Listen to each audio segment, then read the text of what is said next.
Since Michael Carrick's appointment as Manchester United interim manager, United have proceeded to defeat both City and Arsenal, the Premier League's top two sides, as well as Spurs and Fulham, and then it's drawn to West Ham. So that's 13 points out of a possible 15. This run in form has earned Michael Carrick the manager of the month for January, which is, to be honest, well deserved. However, are Manchester United actually good, or is this a repeat of the past? If you're new here, go ahead and leave a like, and while you're at it, leave a subscribe as well. Our goal is to hit 100 subscribers by the end of the month, and we're currently at 95, so just 5 more subscribers. I'd appreciate it if we hit that. That would help a lot. Thank you so much.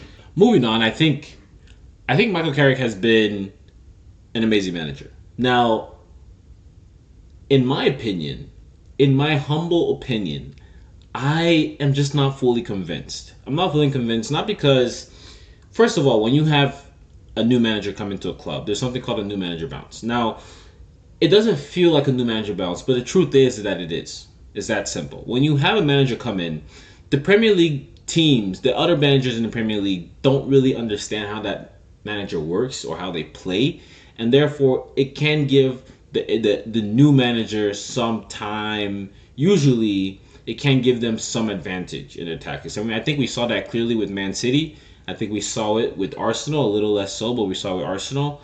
And as every game has passed by, we've seen that advantage seemingly get smaller, right? Against Fulham, 3-2.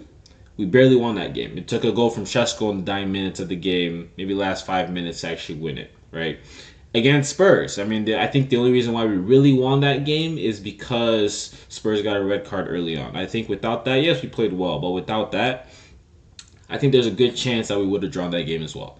Against West Ham, I think is where we really saw it, where they knew exactly how to set up against us, and they didn't really allow us to play as well as we have been playing in the past 4 games. So I think that new manager bounce is dwindling, and I do think that moving forward is where we really see and really get to know whether Michael Carrick is the right man for this job. Now, one thing Michael Carrick has done to allow these players to play a lot better is take it back to the basics, right? Where we had our dictator, Ruben Amorim. I'm kidding. I won't say that. But Ruben Amorim, our previous coach, when he came in, he was all about playing a 3 at the back. 3-4-3 was his formation. That's all he knew. Where he had to have wing backs, he had to have inverted wingers, so no real wingers, and it was a little tough where you had some of his best players like Ahmad, for example. Even though his output isn't great, every United fan knows exactly what he offers the team, and you had him playing wing back, and he played it well, but that's not his best position, right? He's a winger at the end of the day. We had to get Patrick Dogo, and even though he was good, clearly it doesn't seem to be his best position either. He seems to be a regen Gargant Bale.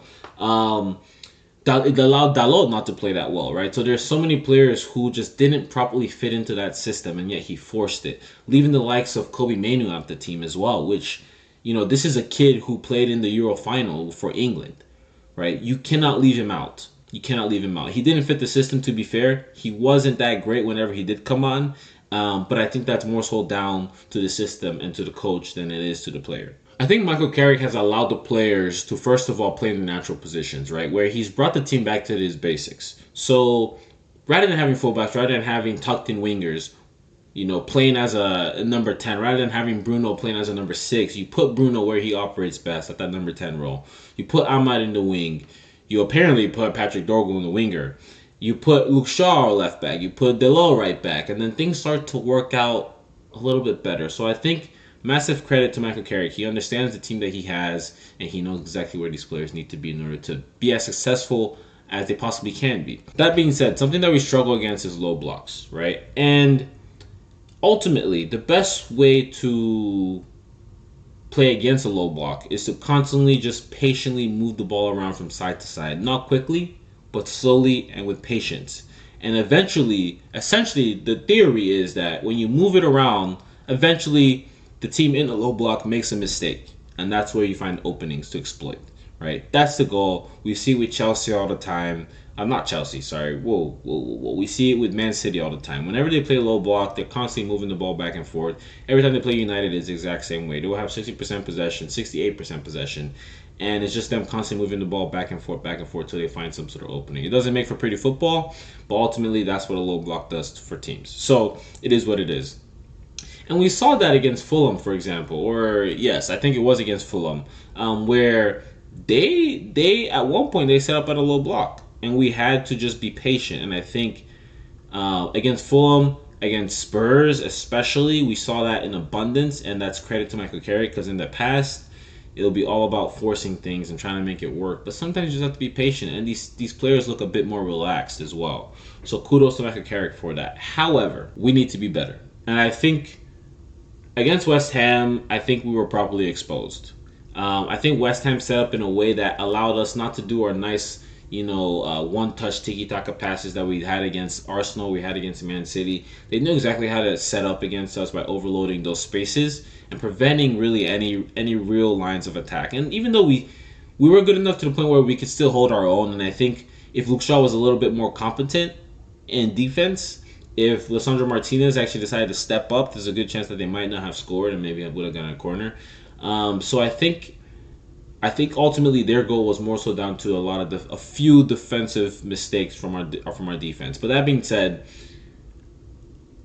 I don't quite think that this team is where we're at right now, or where we seemingly are right now, if that makes sense, right? I think the jury's still out for Michael Carrick. I think the jury's still out for Manchester United. I'm not trying to be negative. I'm very happy that we're winning. I'm very happy that we're currently fourth in the league table. I did not think this would happen. I said coming into this season that if we get sixth, I will be happy. I think sixth is the best we can do. The fact that we're sitting at fourth here is honestly mind-boggling for me. And I am so excited, and we need Champions League football. And honestly, I'm low-key thinking about that league title. That being said, I do think the jury's still out. I don't think we should make a rush and impulse decision like we did with Ollie back in the past. I think we need to learn from our mistakes. When you look at Ollie, yes, this doesn't feel exactly like all vibes. Ollie felt like vibes. It really did. It didn't really feel like he had any much tactical knowledge. That being said, I think I should give him a little more credit. He is a coach at the end of the day, so I'm sure he had some. But it does feel like Michael Carrick's a little bit, or quite a bit better when it comes to tactics, and I think you could see that. Not to mention his coaching staff has been amazing as well. So I'm not entirely convinced, but at the same time, I don't think it's a repeat of the past. I do think that we are a little bit better off now. I do think we have better players overall. However, we do need a few more samples before we can really say, okay, Michael Carrick is the real deal. This United is the real deal. Yes, we are good. Yes, we do have 13 points out of 15. However, if it wasn't for that Šeško goal in the last 96 minute, I don't know where we wouldn't have drawn that game. I mean, that was an exceptional goal. That was a pure striker goal. That's what we need from our strikers, coming in late and scoring a goal. But the way he scored it, the touch, the finish, you really can't. It's hard because you can't really expect him to finish a chance like that, but he did.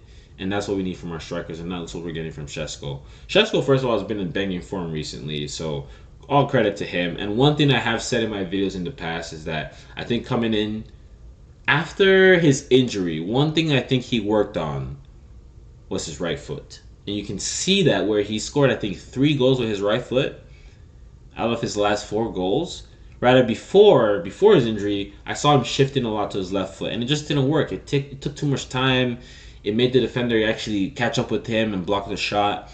It took too long to get the shot off. So I think now that he's worked with his right foot and it's a lot more accurate and he's more confident with it, he's actually scoring a lot more goals, and you can see it. Now he's a bit more versatile now. So I think that's big credit to Šeško and maybe to, whoever coached him to do that. So credit to them. But going back to United, as good as we've been these past 5 games, I think the jury's still out. I think we still have a bit more to prove.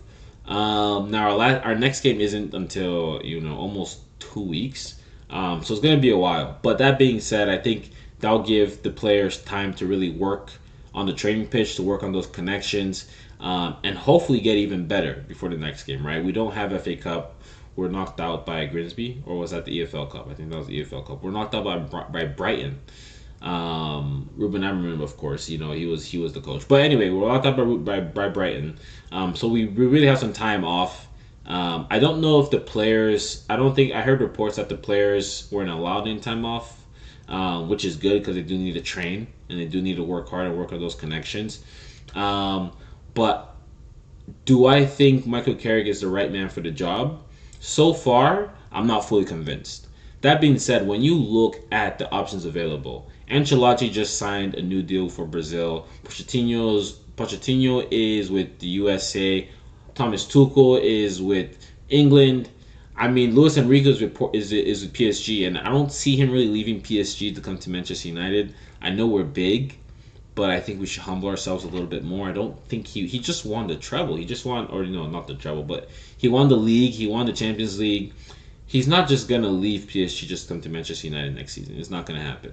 It is a World Cup season, so I would like whoever manager to come in to be free during the World Cup to at least be ready and be more familiar with the club by the time the players come back from the World Cup. So there's not many options, and I think right now, if things continue the way they have been going, I think Michael Carrick is a fantastic shout, and I think we should 100% without a doubt give him the job. That being said, now are United back?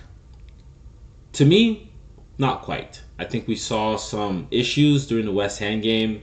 We saw some vulnerabilities. I don't think we are. We might be good, at least this season, because for some reason every team this season is just bad. So we might be good this season to hit top four. Chelsea is right behind us, so it will be tough. That being said, I'm just so glad we're playing the way we are. First of all, I know I've been kind of negative this video, so forgive me for that. But we have been playing good. We have been playing good. It's just the West Ham game that I thought that it just felt like so many of our players just weren't at it. They just weren't ready for it. But I think that's more so down due to how West Ham set up than it is for the players, if that makes sense. And so I think if other teams start to set up the way West Ham did, I think it'll be a little tough for us. And I think that's where we really get exposed. And finding a way to work around that sort of press and that sort of setup would be key. And I think Michael Carrick so far has shown very high level tactical knowledge. And I hope more so that he is the one to take us further. But let me know what your thoughts are in the comments below. Is Michael Carrick the one to lead Manchester United forward? Is he going to be at Manchester United as head coach, come the end of the season? Let me know what your thoughts are in the comments below. But that's all I got for you guys, and peace.